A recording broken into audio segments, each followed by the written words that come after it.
Hello बच्चों, आप सब कैसे हैं? अच्छे हैं? वेरी गुड, शाबाश। बच्चों, हम लोगों का मेटल नॉन मेटल का चैप्टर चल रहा है। इसका आज हमारा 4th पीरियड है। आज हमारा ये चैप्टर कंप्लीट हो जाएगा। हम लोग एक्सट्रैक्शन ऑफ मेटल पिछले क्लास में पढ़े थे। एक्सट्रैक्शन ऑफ मेटल में 3 स्टेप्स मैंने कंप्लीट कर लिया था।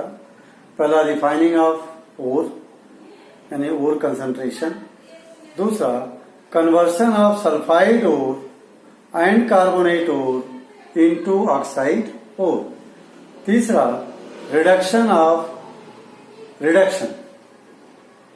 रिडक्शन में हम लोगों ने 3 तरह के मेथड देखी थी।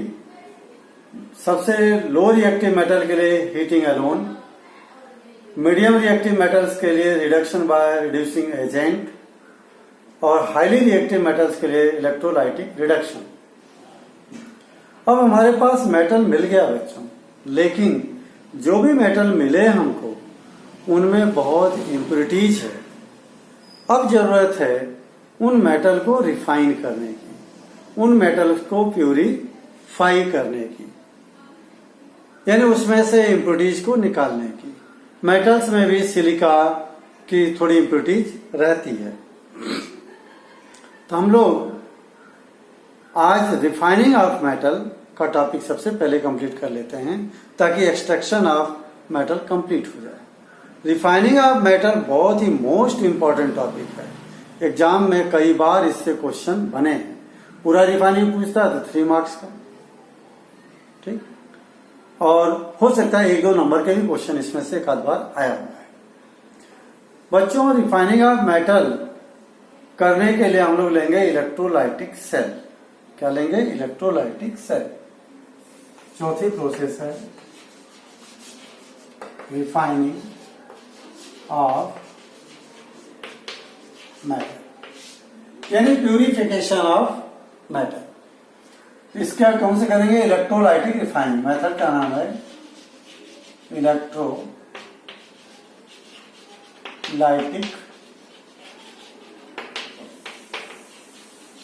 रिफाइनिंग। इसमें हम लोग क्या करेंगे? एक इलेक्ट्रोलाइटिक सेल लेंगे इस तरह से, और ये हो गया electrolytic cell.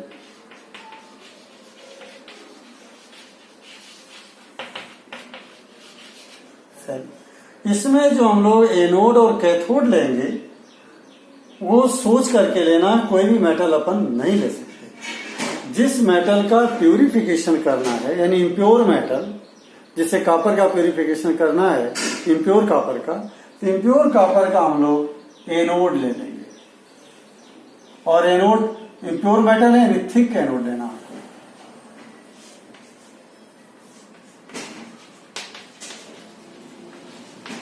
Thick anode of impure metal. ये बात ध्यान रखना, पूछा जाता है एग्जाम में कि एनोड हम किसका लेते हैं और कैसा होता है एनोड। और अगर हमारे पास में वो मेटल पहले से प्योर मेटल पड़ा हुआ है थोड़ा सा, तो उसी का हम कैथोड बनाएंगे, पतली सी rod. This is the thin cathode of pure metal. ये बात ध्यान रखना। कैथोड हम मान कॉपर का रिफाइनिंग करना, इम्प्योरिटीज इसमें है, तो पुराने हमारे पास जो कॉपर प्योर पड़ा है उसका हम लोग कैथोड बना लेंगे, क्योंकि यहां से जो प्योर कॉपर निकल कर आएगा वो इस पे ही जमा होगा, इसलिए ये भी पहले से प्योर होना जरूरी है। और जो इम्प्योरिटीज होंगी नीचे बैठी, ठीक। दोनों को हम लोग बैटरी से जोड़ देंगे या सेल से जोड़ देंगे, ये माइनस और ये प्लस। ये हो गया आपका एनोड और ये हो गया कैथोड। क्या लिख दिया? एनोड और ये कैथोड। अब बच गया इलेक्ट्रोलाइट। इलेक्ट्रोलाइट मतलब इसमें जो लिक्विड लेंगे, सॉल्यूशन लेंगे, वो उस मेटल का साल्ट लेंगे जिस मेटल की रिफाइन करनी है। An electrolyte is made up of salt of that metal which is to be refined. Electrolyte, ये इलेक्ट्रोलाइट किसका लेना है? Salt of metal, salt of metal. Copper का रिफाइनिंग कर रहे हैं तो कॉपर सल्फेट ले लो, कॉपर का कर रहे हैं तो कॉपर सल्फेट ले लो। हमारे एनसीईआरटी के बुक में इसी का दिया है, कॉपर का ही रिफाइनिंग एक्सप्लेन किया है। तो अपन किसी भी मेटल का कर सकते हैं। एक एग्जाम्पल कॉपर पर, मान लो जिंक का करना तो ये प्योर जिंक का ले लेंगे, प्योर जिंक का ले लेंगे, ये जिंक सल्फेट ले लेंगे। क्लियर? अब बात कर रहे हैं प्रोसेस। मेरे ख्याल से आपको स्ट्रक्चर क्लियर हो गया होगा पूरा। स्ट्रक्चर में क्या लेना है? Electrolytic cell. एनोड किसका लेना है? Thick anode of impure metal. Cathode किसका लेना है? Thin anode of pure metal. Electrolyte किसका लेना है? Salt of that metal which is to be refined. और एनोड और कैथोड को बैटरी या सेल से जोड़ना है। क्लियर? अब ऑन पासिंग करंट,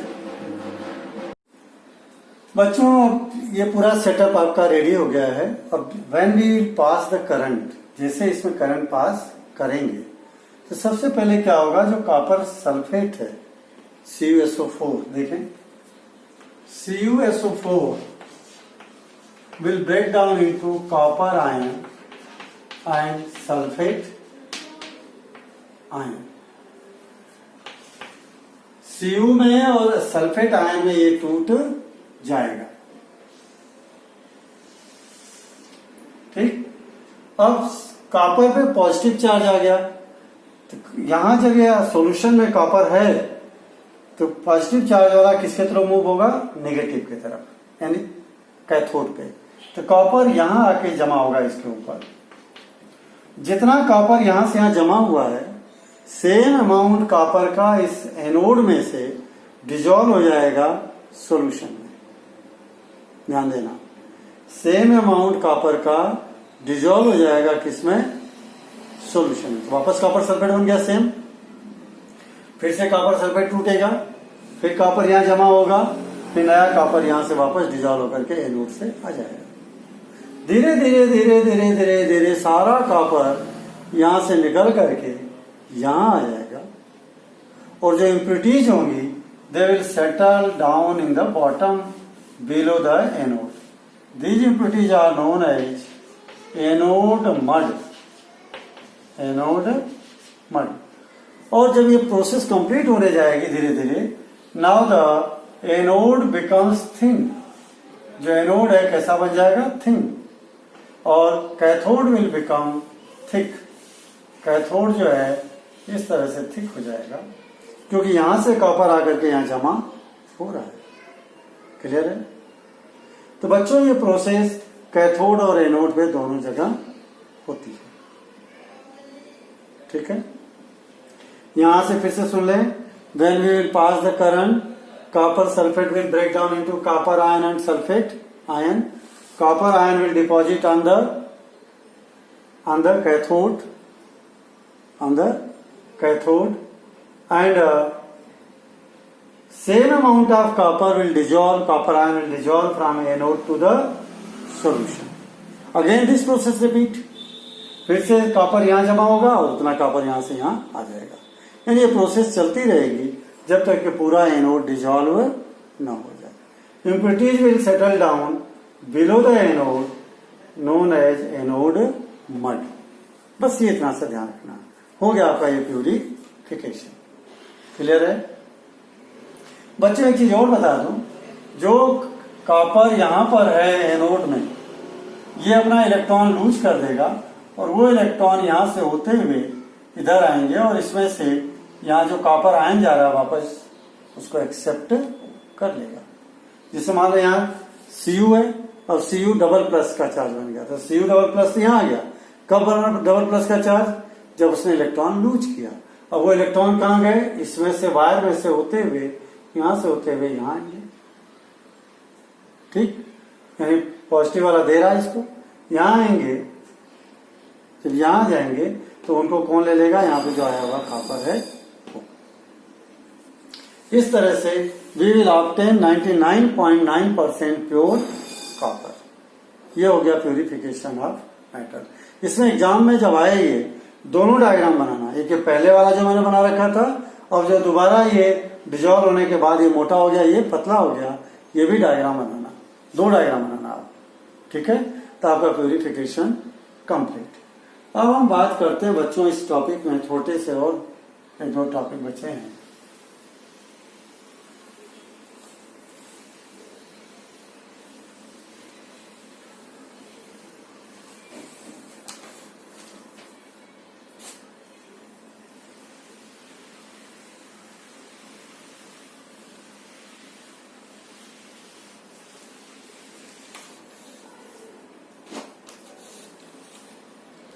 अब हम बात कर रहे हैं कोरोजन ऑफ मेटल। आपने already topic corrosion of metal है, लेकिन यही टॉपिक सेम हम लोगों ने केमिकल रिएक्शन एंड इक्वेशन में भी है। और कोरोजन का टॉपिक, कोरोजन की define, rusting, corrosion of copper, corrosion of silver, corrosion of aluminium, corrosion of zinc, ये सब हम लोग पढ़ चुके हैं। और कोरोजन को से प्रोटेक्ट करने के जो मेथड्स हैं उनके भी नाम हम लोग देख चुके हैं। अब यहाँ पे हम लोग थोड़ा सा पढ़ेंगे कि जो दो मेथड है उनको एक्सप्लेन कर देता हूं मैं। एक तो एलॉइंग और गैल्वेनाइजेशन, और लास्ट रह जाएगा आपका conditions for experiment to show the conditions for rusting. तो सबसे पहले हम बात कर रहे हैं एलॉइंग।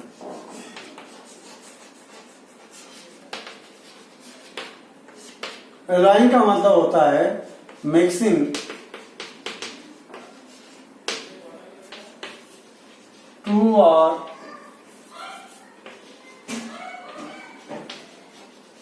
मोर मोल्टेन मेटल। कैसे? पिघले हुए, पिघले हुए मेटल्स मिक्सिंग टू और more molten mixture to get homogeneous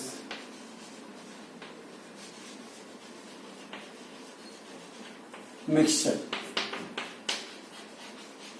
is called alloying। Alloying का मतलब हो गया दो या दो से ज्यादा मेटल को आपस में मोल्टन स्टेट में मिक्स करना, रबड़ी जैसा ऐसे। और किस लिए? ताकि उनका हमको होमोजीनियस मिक्सचर मिल जाए। अब एलॉइंग से फायदे क्या हैं? Advantage of alloying.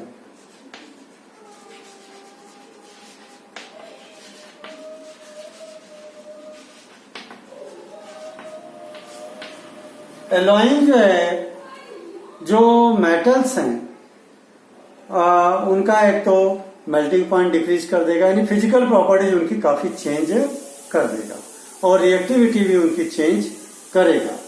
उनकी रिएक्टिविटी भी चेंज करेगा और उनकी हार्डनेस को इंक्रीज कर देगा। तो क्या है? Number 1 increase hardness, increase tensile strength. Tensile strength का मीनिंग मैं बता चुका हूं आपको पहले लेसन में। लोड बियरिंग कैपेसिटी, तार है पतला तो टूटेगा नहीं, लोड चाहे जितना हैवी हो उसको बियर करेगा। चेंज केमिकल रिएक्टिविटी, उनकी जो है केमिकल रिएक्टिविटी को भी एलॉइंग से चेंज आ जाती है। इसीलिए एलॉय बनने के बाद में उनकी जो कोरोजन की जो क्षमता है वो कम हो जाती है। एक तरह से कहें एलॉइंग से डिक्रीज या increase resistance against corrosion. Corrosion के अगेंस्ट जो है इसका रेजिस्टेंस बढ़ जाता है, मतलब कोरोजन नहीं होता। जैसे स्टेनलेस स्टील चमकता है एकदम से, जबकि उसमें आयरन है, लेकिन आयरन कोरोजन नहीं खाता है, कोरोड नहीं होता है। तो ये 4 एडवांटेज हो गए कोरोजन से। और एक मेल्टिंग पॉइंट इसका डिक्रीज हो जाता है, मेल्टिंग पॉइंट डिक्रीज। ये 5 पॉइंट याद रखने, एडवांटेज ऑफ एलॉय, मेटल को एलॉय बनाने से। तो जो यहाँ पे बात है कि कोरोजन से रेजिस्टेंस बढ़ जाता है। अब जो कुछ कुछ मेन एलॉय हैं आपको मैं बता दूं, उनकी लिस्ट बना दूं और दो यूज कर लो उनका।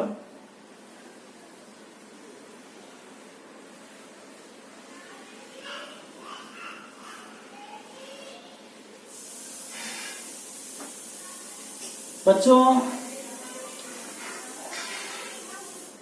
एलॉय, उनके कंपोनेंट और उनके यूज। एलॉय, कंपोनेंट्स और यूजेस।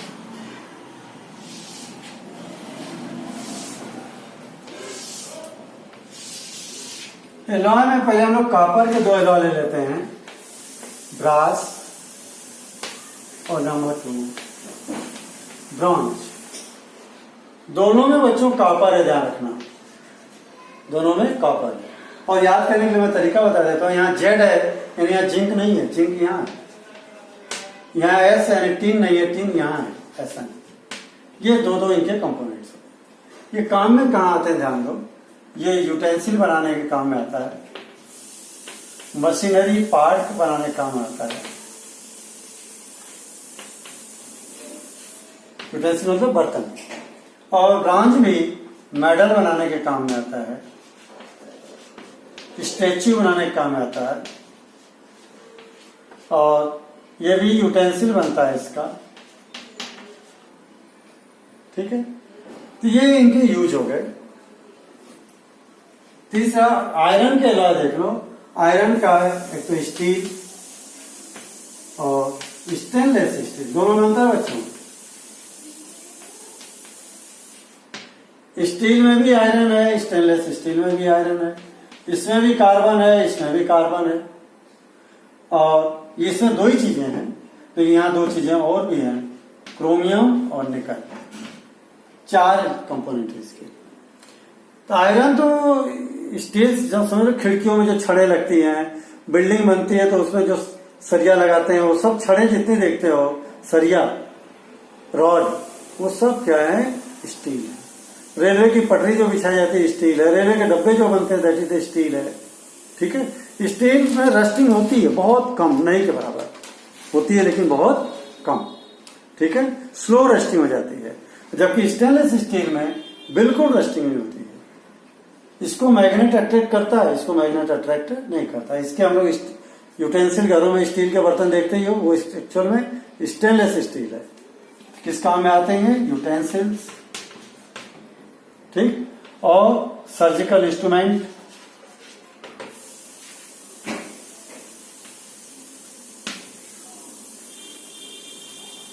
जितने भी डॉक्टर्स यूज करते हैं इंस्ट्रूमेंट, सब किसकी बनती है, स्टेनलेस स्टील।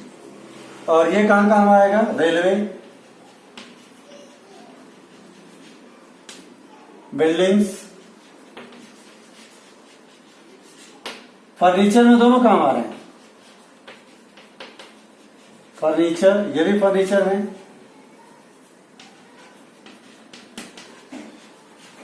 ये इनके यूज हो गए बच्चों।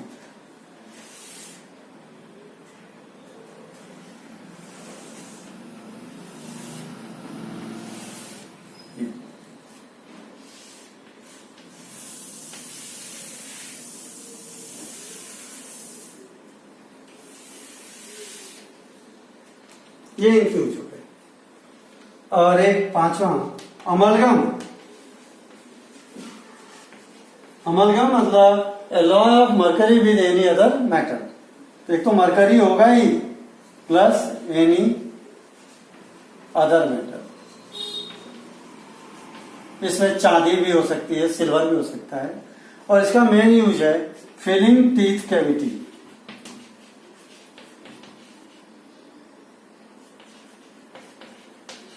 दांतों में जो खड्डे होते हैं, डॉक्टर उनको भरने के लिए अमलगम का यूज करता है। अमलगम का यूज डॉक्टर करता है। अब इसका ना एक छठा और कर लो, ड्यूरेलुमिन।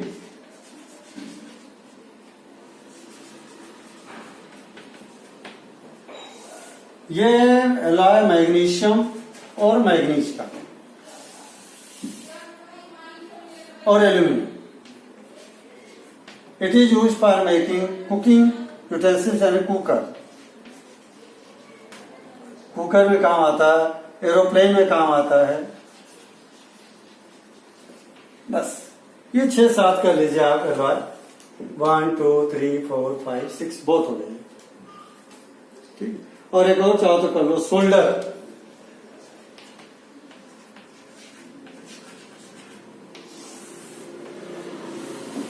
It is made up of lead and tin, Pb and Sn. Lead, Pb for lead और Sn for tin। मैं ऊपर ले लेता हूं इसको। Pb for lead, Sn for tin। और इनका यूज कहाँ आता है? सोल्डरिंग करने के लिए। जैसे 2 तार रेडियो में, टीवी में टूटे हुए हैं, उनको जोड़ने के काम में ये एलॉय आता है। और फ्यूज वायर बनाने के काम में सबसे अच्छा है फ्यूज वायर एंड सोल्डरिंग। दिख रहा है? Fuse wire and soldering.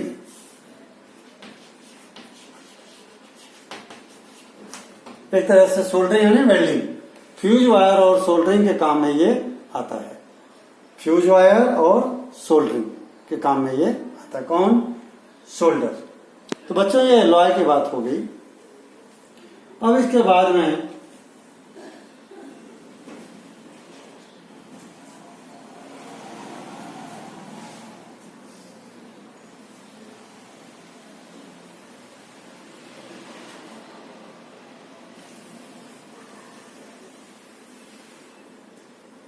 एक टॉपिक हमारा रह गया हो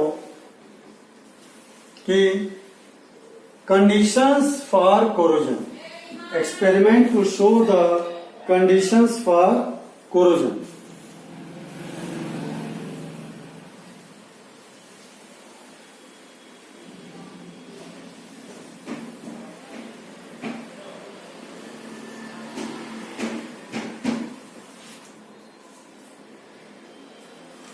लेकिन कोरोजन को प्रोटेक्ट करने की जो 2 मेथड थी, इलेक्ट्रोप्लेटिंग और एलॉइंग से भी कोरोजन प्रोटेक्ट होता है। ध्यान रखना, ये सब बात पढ़े चैप्टर में अपन ने डिस्कस कर लिया है। और गैल्वेनाइजेशन भी, उसकी डिफाइन लास्ट में दे दूंगा। अब हम बात कर रहे हैं condition for corrosion, condition for rusting. Iron की रस्टिंग को प्रूफ करने के लिए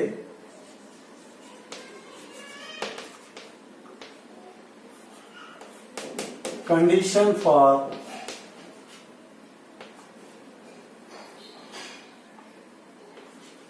रस्टिंग की बात हो रही है बच्चों, कोरोजन नहीं, रस्टिंग। इसके लिए 2 कंडीशन जरूरी है, presence of moisture and oxygen. हवा में ऑक्सीजन और मॉइस्चर होगा तो ही कोरोजन होगा। दोनों में से अगर एक भी एब्सेंट है तो कोरोजन नहीं होगा। ठीक है, उसी को हम एक एक्सपेरिमेंट से देखते हैं। आप 3 टेस्ट ट्यूब ले लें इस तरह से।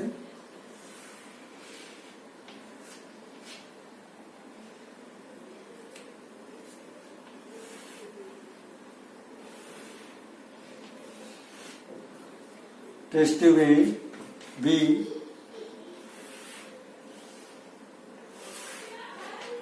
सी, 3 टेस्ट ट्यूब आपके पास में। एक में क्या करो आप, जैसे नेल है, नेल रखो और पानी फिलअप कर दो। ये वाटर और ये एयर। दूसरे में क्या करो,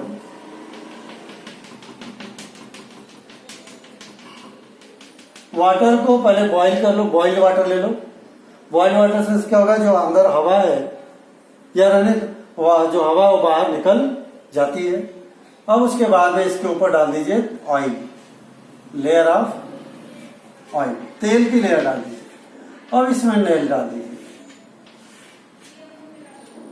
ठीक, यहाँ ऑयल नहीं है, यहाँ ऑयल है। इसलिए ऑयल है जिससे कि ऊपर की हवा अंदर डिजॉल्व ना हो। और तीसरे में ये नेल है बच्चों,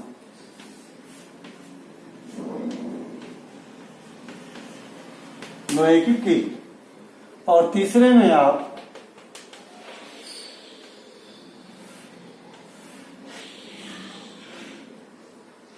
ये बंद कर दीजिए मुंह तीनों का। और यहां मैग्नीशियम क्लोराइड MgCl2। MgCl2 का रोल क्या है, it will absorb the moisture. और यहाँ एयर, MgCl2 का रोल क्या है, एब्जॉर्ब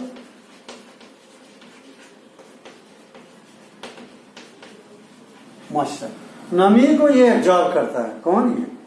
अब देखो सीधी सी बात, इस वाले नेल को दोनों चीजें मिल रही हैं, एयर भी है वाटर भी है, यानी नमी भी है हवा भी है। इसको इसमें से पानी को बॉईल करके डाला था, पानी में जो डिजॉल्व ऑक्सीजन है वो भी बाहर निकल गई है। यहाँ केवल ये वाटर है, ओनली वाटर। ये क्या, ओनली वाटर। और जो नेल की यहाँ तेल की लेयर डाल दिया तो नया ऑक्सीजन इसमें डिजॉल्व नहीं होगी। यहाँ केवल हवा, पानी नहीं लिया हमने, और रख दिया मैग्नीशियम क्लोराइड, तो हवा के नमी को एब्जॉर्ब कर लेगा। यानी अब इस हवा में ऑक्सीजन तो है लेकिन मॉइस्चर नहीं है। यहाँ क्या है, मॉइस्चर है, यहाँ पर जो है मॉइस्चर है, ठीक है, लेकिन ऑक्सीजन नहीं है। यहाँ पे दोनों चीजें हैं। Then we found that nail present in experiment A get corrode। इसमें जंग लग जाता है, ये कोरोड नहीं होती है क्योंकि इसको ऑक्सीजन नहीं मिलती है। ये कोरोड नहीं होती है क्योंकि इसको मॉइस्चर नहीं मिलता है। तो यहाँ क्या है, अब्सेंस ऑफ मॉइस्चर।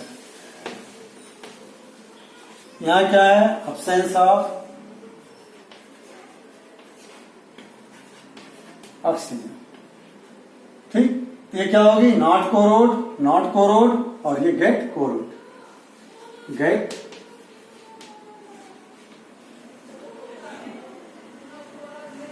कोरोड। ये कोरोड हो गया, ये कोरोड नहीं होगा, और ये कोरोड नहीं होगा। क्लियर हो गया, यानी नॉट कोरोड यहां लिख दो, और ये भी नॉट कोरोड। इस तरह से इसको आप लोग रेडी करेंगे। क्लियर है? तो बच्चों ये एक एक्सपेरिमेंट करना था, हमारे एनसीईआरटी के बुक में लास्ट पेज पे दिया हुआ है। अब बात क्लियर हो गई होगी कि यहाँ केवल नमी है, ऑक्सीजन नहीं है। यहाँ ऑक्सीजन है, एयर है, नमी नहीं है, इसलिए दोनों जगह कोरोजन नहीं हो रहा है। लेकिन यहाँ दोनों चीजें हैं, नमी भी है, ऑक्सीजन भी है। इसलिए nail present in test tube A get corrode, but nails present in test tube B and C do not corrode. ये कोरोड नहीं हो रही है। इसको आपको लिखना अपने स्वयं, अपने ओन लैंग्वेज में बच्चों। इसके बाद दो डिफाइन बता देता हूं ताकि हमारा ये चैप्टर कंप्लीट हो जाए।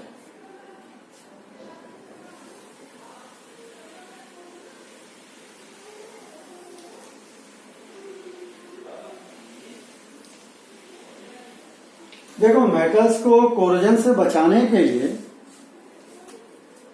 मेटल्स को कोरोजन से बचाने के लिए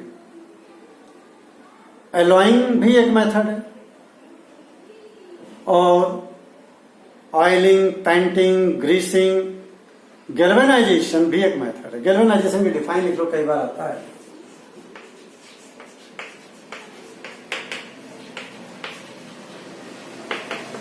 इसका मतलब बच्चों, making a coat of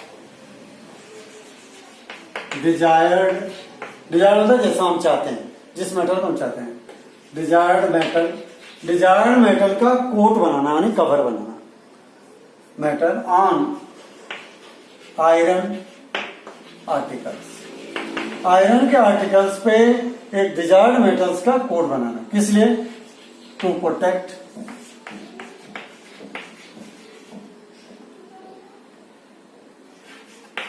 iron from corrosion. लेकिन बनाएंगे कैसे? बाय डिपिंग, डिपिंग मतलब डुबोना, dipping iron article in molten zinc, पिघले हुए जिंक में। यहाँ एक्चुअल में डिजायर्ड मेटल की जगह आप जिंक ही कर लीजिए, क्योंकि गैल्वेनाइजेशन जिंक से ही रिलेटेड है। जिंक कर लीजिए, फिक्स करें। Making a coat of zinc metal on iron articles to protect iron from corrosion. Iron को कोरोजन से बचाने के लिए किसका कर देंगे पॉलिश, कोट लगा देंगे जिंक का। कैसे? बाय डिपिंग, डुबोना iron articles in molten zinc, पिघले हुए जिंक में आयरन आर्टिकल को डूब के निकालेंगे, एक लेयर उसकी चढ़ जाएगी। जिससे बच्चों आप साइकिल का हैंडल देखते हो कितना चमकता है स्टेनलेस स्टील जैसा, जबकि अंदर अगर उसका प्लास्टिक हटा के देखो, झांको, तो आयरन अंदर रस्टिंग लगी हुई है, जंग लगा हुआ है, वो आयरन का ही होता है। ऊपर जिंक की पॉलिश हो जाती है, तो जिंक जो है वो चमकता है। और एक्चुअली जिंक से भी ज्यादा चमकता है जिंक ऑक्साइड। ऊपर जिंक तो जबकि आयरन से ज्यादा रिएक्टिव है, इसलिए ऐसा नहीं कि जिंक कोरोजन नहीं करेगा, जिंक भी कर लेगा, लेकिन जिंक की जो ऑक्साइड की लेयर है वो उसके ऊपर चिपकी रहेगी, हार्ड है, स्ट्रांग है, अनरिएक्टिव है, इसलिए अंदर के जिंक को भी प्रोटेक्ट करेगी, आयरन को भी प्रोटेक्ट करेगी। किससे? मॉइस्चर से और ऑक्सीजन से। इसलिए आयरन आर्टिकल पे कोरोजन नहीं होगा। क्लियर? कई बार जब पुराना हैंडल हो जाता है, बहुत पुराना, तो जिंक की लेयर हट जाती है, तो अंदर से लोहे का वो पाइप दिखती है हमारे हैंडल की। तो इलेक्ट्रोप्लेटिंग से हम साइकिल के रिम भी बनाते हैं, साइकिल की फोक्स भी बनाते हैं, तीड़ी, साइकिल का हैंडल भी बनाते हैं। किससे? गैल्वेनाइजेशन से। अब ऐसी एक मेथड इलेक्ट्रोप्लेटिंग की डिफाइन लिख लें। इलेक्ट्रोप्लेटिंग आपने 9th क्लास में पढ़ा है, सॉरी 8th क्लास में पढ़ा आपने।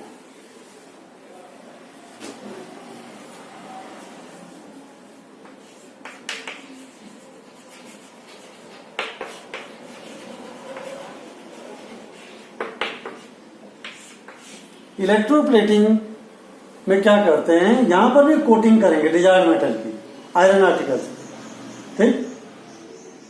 लेकिन यहां हेल्प किसकी लेंगे? Electric current. Making self define machine a coat of desired metal. यहां मैं डिजायर्ड मेटल लिख रहा हूं, जरूरी नहीं जिंक ही हो, कोई और भी मेटल ले सकते हैं। सोने का पानी चढ़ा देंगे, कोटिंग कर देंगे दूसरे पे, चांदी की कोटिंग कर देंगे दूसरों पे। Making a coat of desired matter on other matter to protect other metal from corrosion or for making decorative articles।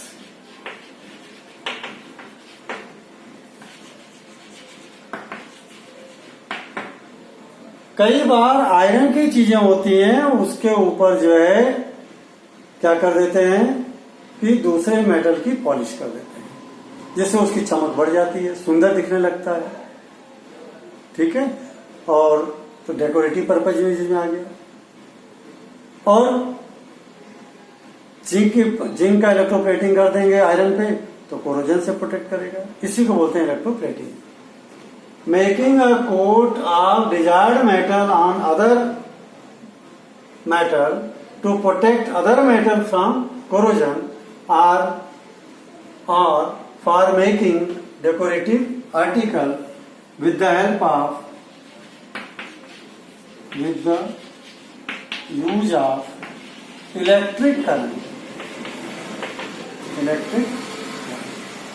Current की मदद से जो है ये कोटिंग का काम होता है, इसलिए इसको नाम रखा गया इलेक्ट्रोप्लेटिंग। सेम वही जो आपको मेथड बताई थी, मैं जहां से डायग्राम बना देता हूं।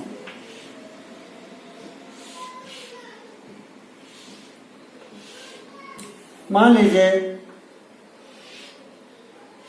ये एनोड,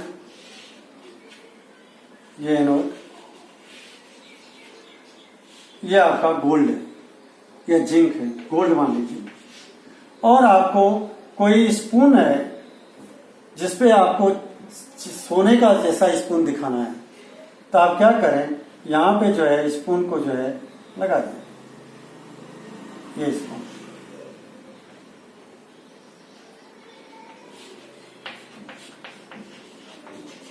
इसको बैटरी से कनेक्ट कर दें, यहां पे इलेक्ट्रोलाइट ले लें, गोल्ड का सॉल्यूशन ले लें, जैसे करंट पास करेंगे इसमें से गोल्ड निकल करके यहां डिपॉजिट होगा, किसके ऊपर, स्पून पे, और आपके स्पून के ऊपर एक लेयर जम जाएगी, किसकी, सोने की। बच्चों आपने देखा होगा कई लेडीज जो है जो महंगा सोने का गहना नहीं पहन पाती हैं, गहने आपको जो है सोने का जो है मंगलसूत्र नहीं पहन पाती हैं, तो ज्वेलरी के पास जाती हैं तो बोलते हैं भैया सोने का तो बड़ा महंगा, नकली वाला दे दो। तो बोलता है ठीक है दे देता हूं। तो क्या करता है, नकली वाले में क्या देता है, चांदी का बना हुआ मंगलसूत्र रहता है, उस पर इसी मेथड से सोने का पानी चढ़ा देता है, वो दे देता है। तो जो चांदी का हार्डली ये जो है 10-15 हजार रुपए में आपको 15,000-20 हजार में मंगलसूत्र सोने के जैसा दिखने वाला मिल जाएगा। 3 साल की गारंटी ले लेता गोल्ड स्मिथ कि 3 साल तक खराब नहीं होगा। 3 साल के बाद ले आना, मैं दोबारा 3,000 रुपए में इसको पॉलिश कर दूंगा। 3,000 में दोबारा पॉलिश कर देता, फिर से नया मंगलसूत्र बन जाता है। यह है इलेक्ट्रोप्लेटिंग का यूज। और आयरन के आर्टिकल पर अगर चढ़ा दोगे जिंक का तो कोरोजन नहीं होगा उस पर। आपने जीआई पाइप के बारे में सुना होगा, गैल्वेनाइज्ड पाइप। गैल्वेनाइज्ड पाइप में लोहे की पाइप होती है, उसमें जिंक की पॉलिश होती है, ठीक है, गैल्वेनाइजेशन प्रोसेस है। तो गैल्वेनाइजेशन प्रोसेस और इलेक्ट्रोप्लेटिंग प्रोसेस दोनों है आयरन आर्टिकल को बचाने के लिए, किस चीज से, कोरोजन से। किस चीज से, कोरोजन से। जरूरी नहीं आप गोल्ड लो, जिंक भी ले सकते हैं, एल्यूमिनियम भी ले सकते हैं। जो भी मेटल लोगे उसकी पॉलिश इधर वाले आर्टिकल पे चढ़ जाएगी। ठीक है बच्चों, ये चैप्टर आपका आज यहाँ कंप्लीट हो जाता है। कोरोजन के टॉपिक को और डिटेल में पढ़ना हो अगर आपको, तो पहला लेसन जो आपका केमिकल रिएक्शन इक्वेशन की लास्ट वीडियो देखेंगे आप, उसमें बहुत डिटेल में बताया गया है और मेन चीजें मैंने अभी बता दी। ओके बच्चों, हैव ए गुड डे।